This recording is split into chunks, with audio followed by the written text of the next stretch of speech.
Et yo tout le monde, donc ici Vmaillet pour une nouvelle critique vidéo. Oui, parce que j'ai bien pour une nouvelle vidéo et une nouvelle critique du coup. D'un film que j'ai vu hier, donc qui est sorti le 19 juillet 2023. L'un des films les plus attendus de l'année. C'est-à-dire que du coup ce film sera l'un des films les plus marquants de cette année, donc la date du 19 juillet est une date clé pour le 19 juillet 2023 dans le monde du cinéma à mon avis. Un film impressionnant sur une histoire vraie en réalité. Ce qui le rend d'autant plus impressionnant, c'est cette histoire vraie du coup. Un film fait par l'un des, pour moi, plus grands réalisateurs de notre temps. Un réalisateur qui adore faire des films sur le temps. Je pense d'ailleurs que vous avez pas mal d'indices sur le film dont je vais vous parler dans cette critique. Puisqu'il s'agit donc du film Oppenheimer, réalisé par Christopher Nolan, avec entre autres dans les rôles principaux Robert Downey Jr., Florence Pugh, Emily Blunt ou encore Cillian Murphy. Ou encore Matt Damon, bien sûr. Un Oppenheimer qui est long, c'est sûr, 3 heures, mais qui est impressionnant. Je pense que vous vous rappelez tous de la critique Babylone, où j'avais certainement dit que ce serait l'un des films de l'année. Je pense que Oppenheimer sera le film de l'année. Et que les acteurs présents dans ce film auront des prix, tout comme d'ailleurs le film qui a été fait par Nolan d'une manière assez impressionnante, puisqu'il n'a pas utilisé de CGI, et sa colorimétrie a été faite à la main, je ne trompe pas. Donc non numériquement, donc c'est assez fort.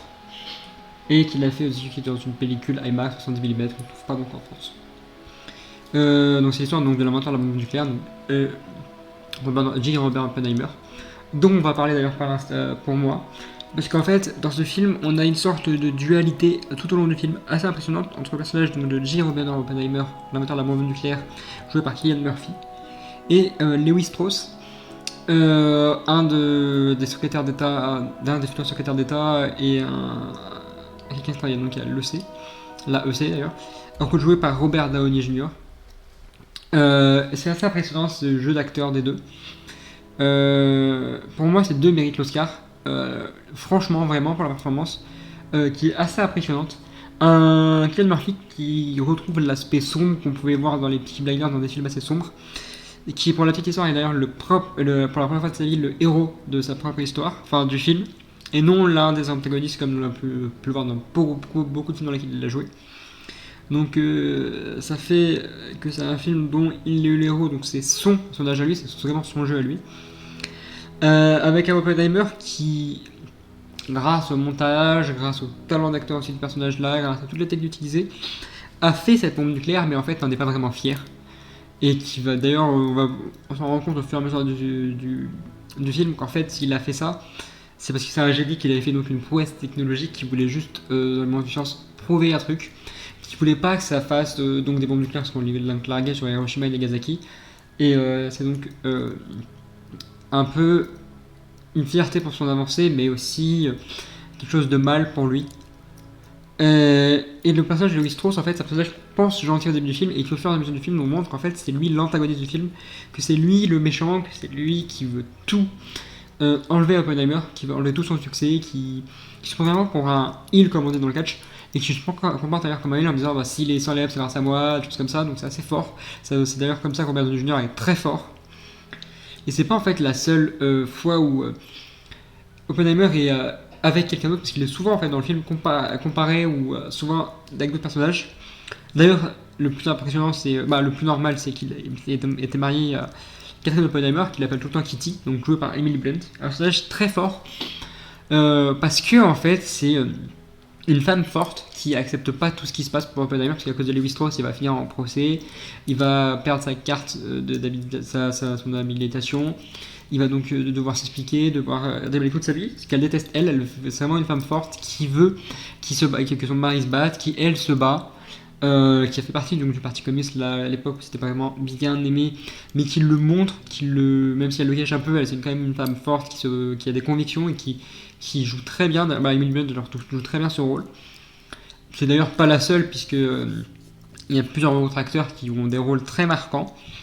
Je pense d'ailleurs donc à Matt Damon, qui joue le colonel Groves, un colonel qui en fait va donc être celui qui a demandé à Oppenheimer de faire cette bombe atomique là, qui va lui offrir une ville pour pouvoir faire ça avec plein de scientifiques, qui est donc en fait juste son supérieur à la fin, au début, et qui va en fait se lier un peu d'amitié avec lui. On se rend compte qu'ils ont une sorte d'amitié avec lui, de choses comme ça, et en fait ce qui est fort avec Matt Damon, c'est que c'est vraiment toujours le personnage toujours droit dans ses baskets, il est toujours dans l'aspect militaire, il veut vraiment que ce soit fait, que ce soit envoyé. Il est toujours là pour ramener à l'ordre les scientifiques en leur disant bah, vous faites une arme, quoi, là où ils veulent pas en faire une, là où Oppenheimer n'est pas vraiment pour ça. Il lui dit ouais, vous faites une arme. Donc il lui dit bah faut que ça soit fait pour maintenant. Il est là en fait à lui rabâcher que ça a coûté des milliards et c'est important ce qu'il a fait. C'est très fort en fait ce rôle de personnage qui est très têtu, qui est toujours dans ce basket, un vrai militaire en fait, il joue vraiment le militaire de base. Il y a un autre militaire aussi qui est donc le futur colonel Nichols, qui est joué par Dane Diane, que nous avons donc pu voir jouer le bouffon vert dans Amazing Spider-Man, celui qui a en quelque sorte tué Gwen, beaucoup de gens ne l'ont pas pardonné, j'en suis l'un de ces personnes-là. Mais j'ai renoué avec lui par ce rôle-là, un rôle où il joue très bien. Il joue le colonel en fait qui va s'allier à Strauss pour donner pour permettre à d'autres gens d'envoyer des des accusations sur Oppenheimer au FBI, donc pour le forcer à avoir cette sorte de procès pour son habilitation qu'il n'aura pas à la fin. Et c'est assez impressionnant de voir en fait ce personnage-là qui est aussi un militaire, qui garde toujours son poste, qui aime pas trop en fait, on a l'impression Oppenheimer, mais qui le montre pas trop, qui est froid tout le temps en fait, qui est froid avec tout le monde. Il joue très bien ce rôle-là. Et c'est d'ailleurs après on a beaucoup aussi de noms importants de science. C'est une sorte aussi de duo. Avec Oppenheimer, c'est Albert Einstein, donc qui est joué par Tom Conti. Et Einstein qui est très fort, qui est très bon.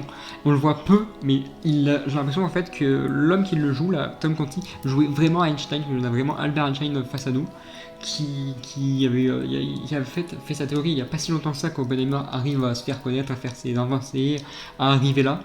C'est assez fort. Et c'est aussi, je trouve, un des points négatifs du film, c'est qu'on a énormément de noms scientifiques. On a lui, on a des scientifiques comme Ernest Lorentz, Werner Heisenberg,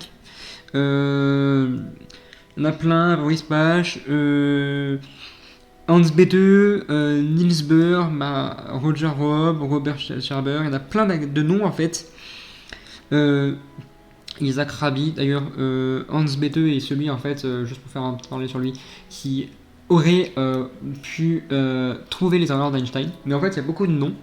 Et ce qui fait qu'on se perd beaucoup dans un film de 3 heures, même si en fait il est jamais. Il n'y a vraiment pas beaucoup de pauses, ou très peu, donc en fait il y a toujours de l'action, mais on se perd beaucoup. Ce qui fait qu'on a un énorme casting où peu de gens arrivent à faire d'énormes effets, sauf 2 acteurs que j'ai vus qui ont très peu de scènes, mais qui sont très bons. C'est les acteurs, c'est donc Florence Pugh qui joue June Tatlock, une communiste qui aura eu une liaison avec Oppenheimer, qui va finir par se suicider. Parce qu'elle est communiste, parce qu'elle l'aimait, parce qu'il y a eu lui, sa femme et tout, donc elle le voyait plus, c'est à ce que j'ai compris, mais qui montre une femme forte, elle aussi, dans les courtes apparitions qu'elle a, parce qu'elle n'a pas eu des très longues apparitions. Et le deuxième nom que j'ai, c'est le personnage de David Hill, joué par Rami Malek, qui a une VF qui a l'air d'avoir changé d'ailleurs, parce que j'ai maté en VF, une doublage VF qui est pas mauvais du tout, et qui a eu très peu de scènes, mais qui a permis en fait à la fin du film de faire gagner Oppenheimer, alors qu'on n'avait pas vraiment qu'ils étaient vraiment liés d'amitié les deux, qui étaient même plus dans les camps opposés, et qui en fait j'ai l'impression que c'est un mec qui était d'admiration pour lui et qui va le prouver dans le. En fait c'était Lewis Strauss, c'était à ce moment-là. Là, pour qu'on lui offre le poste de secrétaire d'État, en fait, il va finir par avoir un procès, par être rejeté par ces accusations du personnage de David Hill, un professeur d'ailleurs. Donc c'est assez impressionnant. Après, de quoi je peux vous parler d'autres noms importants, on a Harry Truman, donc président de cette époque-là, qui est quand même joué par Gary Oldman. Et je trouve que c'est un très bon casting pour jouer ce personnage-là, qui est très bon, qui a 1 ou 2 apparitions, mais tu vois qu'il a le charisme d'un président, le charisme que Truman devait avoir à cette époque-là, parce que ça reste un grand président américain. Et c'est un peu tout ce que j'ai à dire sur les jeux d'acteurs, parce qu'en fait il y a tellement de noms d'acteurs que tu t'y perds, j'aurais besoin d'un deuxième vidéo pour parler des acteurs, c'est sûr et certain. Mais il y a d'autres choses dont je peux vous parler. Déjà, le plus impressionnant pour moi, c'est ils ont un jeu de noir et blanc et de couleur. Ça dépend des moments. Il y a des moments qui sont en noir et blanc, des moments qui sont en couleur, qui nous perd un peu, mais qui est très bien amené, qui est très joli. La colo est très bien faite. C'est pour nous montrer, j'ai l'impression, le présent, le passé, des choses un peu. C'est beaucoup en fait. La couleur, je crois que c'est pas mal dans le présent et la noir et blanc dans le passé. Et c'est très. C'est ce qui nous perd, c'est que des fois, c'est même pas dans le passé. On a l'impression que c'est dans notre présent alors qu'il parle d'un temps passé. Et c'est très beau, je trouve. Ce jeu-là est très bien amené. Après, je peux vous parler de quoi d'autre. Du coup, de la musique. Donc, de la musique qui a été faite, que je puisse, parce qu'en ce moment on parle beaucoup de musique dans mes critiques, par Ludwig Göransson, qui est toujours là pour ponctuer les scènes d'action, même s'il n'y a pas beaucoup de scènes d'action, c'est beaucoup de suspense, donc pour ponctuer les suspens, pour ponctuer donc l'état d'esprit qu'Oppenheimer a suite à l'envoi de ses bombes, qui a réussi, qui a détruit des milliers de vies, donc c'est assez impressionnant. Je suis plutôt content d'avoir ces musiques-là qui sont vraiment là pour le suspense, vraiment là au bon moment. Elles sont là pour ponctuer l'action, elles sont pas là au mauvais moment, elles sont vraiment là quand il le faut. Ce qui aide en fait le film plus que autre chose. Ce qu'on attend d'ailleurs d'une musique, j'en ai beaucoup parlé dans les Babylone, dans les films de Damien, de ce style-là, des gros films qui sont sortis en 2023, où les musiques sont là au bon moment. On n'a jamais besoin tout le temps de musique. C'est comme en fait les bruitages aussi. La musique est faite au bon moment. Pareil, il n'y a pas beaucoup de musique quand il y a le bombe nucléaire, donc l'explosion et du test, et c'est bien parce que ça permet d'être dans l'action, d'être dans le moment. C'est ça que j'aime bien. Et en fait, pour finir aussi, j'aimerais vous parler d'un truc assez impressionnant. C'est qu'on a une sorte de fin et de début. Où en fait, au début, il y a une conversation entre Oppenheimer et Einstein. Et en fait, on ne sait pas de quoi il parle. Tout le film, on se pose des questions de pourquoi, de quoi il parle, qu'est-ce que c'était ce moment-là, de quoi ils ont parlé. Parce que lui, après, du coup, Lewis Strauss va essayer de lui parler. Et en fait, il va se défiler et pas lui adresser un mot ni le regarder. Et à la fin, on a notre réponse. On attendait cette réponse en réalité. Hein. Et on l'a enfin notre réponse, donc on finit pas sur une fin sans réponse, donc c'est assez impressionnant. Une fin qui montre en fait l'inquiétude qu'avait Oppenheimer et qu'avait Einstein, et en fait c'est une fin qui explique que les deux, dans cette conversation-là, ils se disent, en fait, puisque ça a été fait après, donc cette conversation était là après la lancée des pompiers, elle a dit, vous savez, le truc dont nous avons parlé la dernière fois, c'est arrivé. Et c'est en fait pour ça que Einstein ne parle plus à personne, et en fait est presque triste et presque déçu de ce qui arrive. C'est pas le seul moment où on a un début et une fin avec une réponse. On a du coup les débuts avec Lewis Strauss qui est là pour avoir son poste secrétaire d'État devant un jury. Pareil pour Oppenheimer qui est là devant une sorte de procès pour avoir retrouvé son habilitation. Et on a les deux dénouements. On a donc Strauss qui va être rejeté parce qu'il a été là, parce qu'il a expliqué que c'était de sa faute à lui alors que tout le monde pensait que c'était la faute d'Oppenheimer, que toutes ces accusations alors que c'est en fait lui qui a lancé des accusations du début.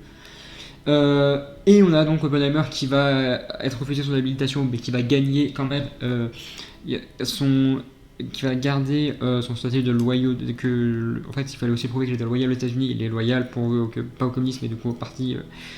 C'est pas le républicain, je ne me trompe pas, c'est pas le communisme, c'est la République des États-Unis. Et on a ce moment-là où donc, il est rejeté. Et on a aussi le moment où en fait. Et à la fin, Oppenheimer il va être rejeté, mais il va quand même obtenir des titres, obtenir des trucs que n'avait pas en fait. À un moment donné, on a même dit, se trouve, votre poste de secrétaire, Lewis Strauss, vous a été refusé. Il va être donné à Oppenheimer, c'est possible. Et en fait, on a ces dénouements où au début, on a plein de questions qui se posent et elles se finissent par se répondre. C'est ça qui est très intéressant dans ce film. Un film qui, pour moi, est impressionnant de par ses décors aussi, parce qu'ils ont tourné au Nouveau-Mexique, donc pour Los Alamos, qui est la ville fictive qu'ils ont créée pour la création de la bombe nucléaire. Ils ont aussi des moments donnés en Allemagne, des moments donnés dans d'autres pays où c'est très beau. Vraiment, j'ai aimé les décors, les paysages. Le moment aussi de la bombe nucléaire, c'est impressionnant à voir, qui a été fait donc sans CGI, qui n'a pas été fait, comment dire, j'ai pas vu en IMAX donc j'ai pas eu toutes les émotions et tout parce que voilà, mais qui est très beau, qui est très impressionnant. Même dans une salle de cinéma, t'es impressionné par ce que tu vois, par le fait que aussi les bruits, en fait, je les entends pas de suite, t'es juste dans l'action, donc tu vois juste un gros nuage de feu, puis après t'entends le bruit, donc c'est là où t'es surpris avec l'action, là où la musique se lance un peu à un moment donné, si je me trompe pas aussi. Parce que j'ai quelques trous, mais j'aime bien ce film, est vraiment un film que j'ai adoré, que je vous conseille de voir, qui a beaucoup de termes scientifiques, beaucoup de noms aussi scientifiques, donc avec beaucoup de casting, ce qui fait que, en fait, un deuxième épisode va être là, important pour pouvoir comprendre vraiment ce film. Mais un film qui, pour moi, raflera certainement les Oscars par sa réalisation. Donc pour moi, Nolan sera certainement meilleur réalisateur. Un Cillian Murphy qui pourrait avoir l'Oscar du meilleur acteur. Pareil pour en fait, Robert Downey Jr. Pour les personnages féminins ou second rôle, je suis pas certain. Parce ils sont pas si impressionnants que ça, mais Cillian Murphy et Robert Downey Jr. m'ont impressionné et je pense qu'ils peuvent avoir un prix. Là où pour moi, en fait, j'aimerais que ce soit Cillian Murphy, parce que pour moi, il le mérite tellement dans l'ensemble de la carrière qu'il a pu avoir. Je suis impressionné par ce mec. Et j'adore ce gars maintenant qui. En fait, ok, c'est un film fait par quelqu'un qui a créé une arme, une arme d'exécution massive, donc c'est une sorte de crime de guerre qu'il a fait.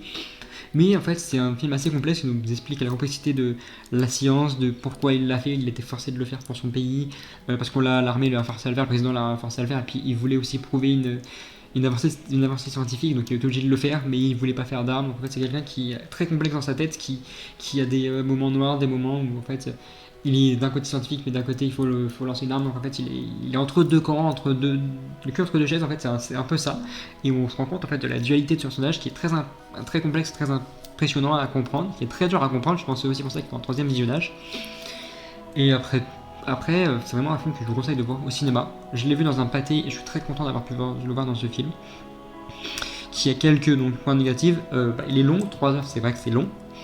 Et dans beaucoup de films, je l'avais d'ailleurs dit pour Babylone, c'est long et donc c'est très dur d'avoir un film long et de comprendre tout dans un film de science plus long. Et quand t'as pas, pour moi qui fait bac littéraire, qui est très bien dans les matières scientifiques, j'ai beaucoup de difficultés. C'est pour ça que je vais certainement le revoir le plus tôt possible quand je pourrai. Pourquoi pas acheter le DVD si je peux, parce que je pense que ça mérite. Mais à côté de ça, c'est un film, vraiment un film, en fait, pour moi c'est le film à voir cette année.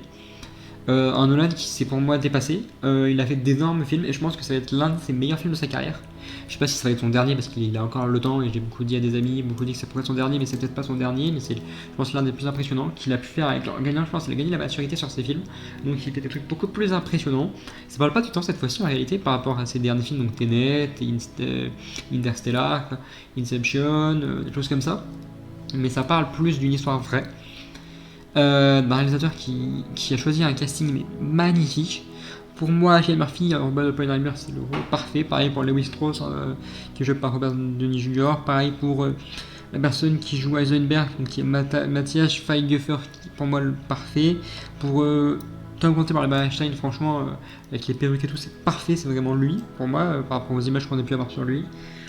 Pareil pour Truman, qui est joué donc par Gary Oldman et qui pour moi est vraiment lui. C'est assez impressionnant tous ces noms et qui sont vraiment bien faits, qui avec des acteurs qui ont été très bien choisis. Et c'est pour ça que ce film pour moi est l'un de mes films préférés, qui a bien sûr quelques longueurs, quelques difficultés, quelques points négatifs, mais peu. Et je vous conseille vraiment en fait de voir ce film, surtout au cinéma. N'attendez pas de le trouver en streaming, vraiment si vous voulez voir une place en cinéma, allez le voir au cinéma. Si vous avez les moyens d'aller le voir en IMAX comme je ne l'ai pas fait, mais si vous avez le moyen de le voir en IMAX, faites-le parce que je pense que c'est une expérience à faire en IMAX. Même si en fait il a filmé un IMAX 70 mm qui n'existe pas en France, dans les pâtés en France, et l'IMAX 70 mm n'existe pas. Seulement en Europe, à Londres, et dans les films dans les cinémas américains. Donc il n'a pas vraiment été fait pour l'Europe. Mais en tout cas, je suis plutôt content de ce film. J'attends de voir ce qu'il va donner. Celui, un film qui pour moi aura énormément de succès. J'attends de voir les prochains Oscars, les prochains prix et des cérémonies de prix pour voir qu'est-ce qu'il peut gagner. Pour moi, il pourrait gagner pas mal de choses. J'attends aussi de voir les suites pour Nolan, pour Cillian Murphy, pour ces acteurs qui sont là, qui ont porté ce film. Pour Matt Damon aussi, que j'avais vu récemment dans les Jason Bourne, qui est très bon. Qui ont vraiment porté ce film et qui ont permis d'être là dans cette expérience. Pour moi, ce film, c'est une expérience pour tout le monde. Ils ont tous permis de lancer ce film, de le propulser, avec leur jeu d'acteur, puis avec le Nolan qui a été un très bon réalisateur, et donc le personnage l'homme qui a fait la musique, donc Ludwig Göransson qui a aussi aidé pour ça. Et donc tout ce que je peux vous dire, c'est vraiment allez le voir plus tôt, allez le voir au cinéma, posez vos téléphones, posez tout, juste restez focus devant le film et appréciez ce film à sa juste valeur. Et c'était donc Vémaillé pour une nouvelle critique, et ciao tout le monde!